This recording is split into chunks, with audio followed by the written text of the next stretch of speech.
യൂട്യൂബിന് വിട. സൂര്യയിലെ എല്ലാ പരമ്പരകളും സംരക്ഷണത്തിന് ശേഷം തികച്ചും സൗജന്യമായി സൺ നെക്സ്റ്റ് ആപ്പ് ഡൗൺലോഡ് ചെയ്യൂ. കണ്ടാസ്വദിക്കാം നിങ്ങളുടെ പ്രിയ പരമ്പരകൾ.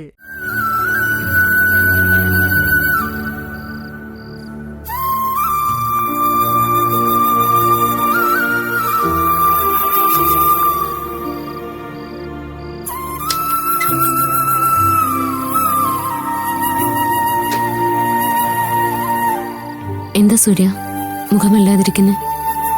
ആന്റിയെക്കുറിച്ച് ഓർത്തിട്ടാണോ?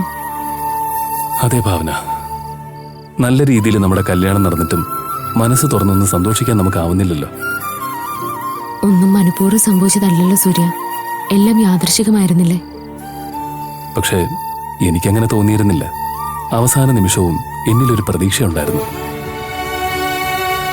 ആ പ്രതീക്ഷയായിരുന്നു പെട്ടെന്നുള്ള തന്നെ തിരിച്ചുവരവ്. ഉയർത്തെഴുന്നേൽപ്പെന്ന് പറയുന്നതാവും ശരി. എന്റെ മനസ്സിലും ആ സമയത്തൊരു വല്ലാത്ത വീർപ്പുമുട്ടലായിരുന്നു സൂര്യ. ആരൊക്കെയോ ചേർന്ന് സൂര്യ എന്നിൽ നിന്നും പിടിച്ചോണ്ട് പോകുന്ന പോലൊരു തോന്നല്.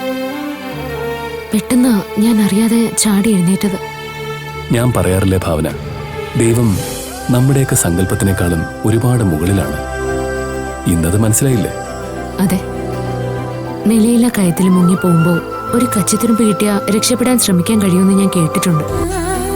ഇന്ന് എനിക്ക് സംഭവിച്ചതും ഏതാണ്ട് അതുപോലെയൊക്കെ തന്നെയാ.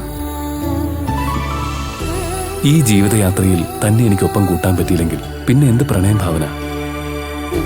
നമ്മുടെ പ്രണയം അത്രമാത്രം സത്യസന്ധമായതുകൊണ്ട് എല്ലാ പ്രതിസന്ധികളെയും തരണം ചെയ്ത് നമ്മൾ ഒന്നായത്. പാവം മാനസ, അവളാകെ വല്ലാത്തൊരു മാനസികാവസ്ഥയിലിപ്പോ.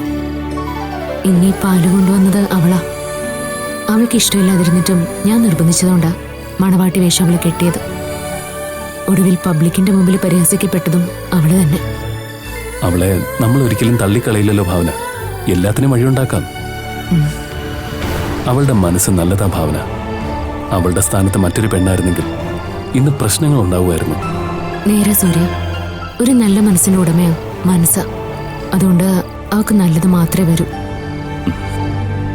ഞാനും ചിലതൊക്കെ തീരുമാനിക്കുന്നുണ്ട് ഭാവന. നമ്മളെ രക്ഷിച്ച മാനസയെ നമ്മൾ ഒരിക്കലും മറക്കില്ല. എല്ലാത്തിനും അവൾക്കൊപ്പം നമ്മളും കാണും. നോക്ക്, ഇതുപോലൊരു ദിവസം നമുക്കുണ്ടാവുമെന്ന് താൻ ചിന്തിച്ചിട്ടുണ്ടോ? പക്ഷേ ഞാൻ ഒരുപാട് ചിന്തിച്ചിട്ടുണ്ട് ഭാവന. അന്നും ഇന്നും എന്നും ഞാൻ ഒരാളെ മാത്രമേ സ്നേഹിച്ചിട്ടുള്ളൂ, അത് താനാ. പക്ഷേ തൻ്റെ മനസ്സങ്ങനെയല്ല. മറ്റാരുടെയോ ലക്ഷ്യത്തിന് വേണ്ടി എന്നെപ്പോലും താൻ ഒഴിവാക്കാൻ നോക്കി. ഇപ്പോഴും എനിക്ക് മനസ്സിലാവാത്ത ചോദ്യം അതുതന്നെയാണ്. ഞാൻ അറിയാത്ത ആരോ ഒരാള് തൻ്റെ പിന്നിലുണ്ട് ഭാവന. അതാരാണെന്ന് പറയുന്നില്ലെങ്കിൽ വേണ്ട. സൂര്യ, ഞാൻ ഒരിക്കലും ആരെയും വേദനിപ്പിച്ചുകൊണ്ട് സംസാരിക്കില്ല എന്ന് നിനക്കറിയില്ലേ? ഞാൻ എന്തെങ്കിലും മറച്ചു വെച്ചിട്ടുണ്ടെങ്കിൽ അതിന് പിന്നിൽ വ്യക്തമായൊരു കാരണം ഉണ്ടാവും. ഓക്കെ ഭാവന, ഇനി ഞാൻ ഒന്നും ചോദിച്ച് ബുദ്ധിമുട്ടിക്കാനായിട്ട് വരില്ല. നല്ലൊരു ദിവസത്തെ നമ്മളായിട്ട് നശിപ്പിക്കണോ? ദാ കുടിക്കും.